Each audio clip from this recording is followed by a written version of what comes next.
मगर आज मुझे कॉल रिसीव हुई। उसने बताया कि वो कोई नर्स थी हॉस्पिटल में। हो सकता है मेरी बेटी जिंदा हो। क्या हो रहा है इन्हें? नहीं नहीं नहीं, परेशानी की कोई बात नहीं है, अक्सर ऐसा होता है।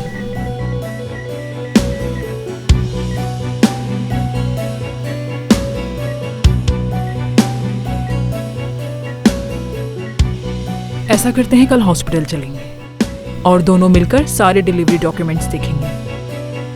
बहुत शुक्रिया। शुक्रिया।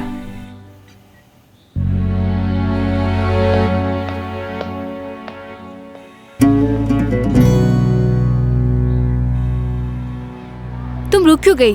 हमें इस ग्रिल से जंप करना होगा। कर रही हूँ ना कोशिश में। हमें जर्मनी जाने के लिए बिजनेस क्लास की सीट नहीं मिलेगी।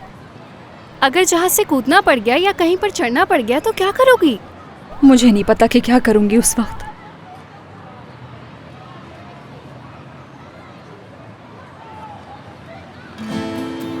चलो पाँव रखो।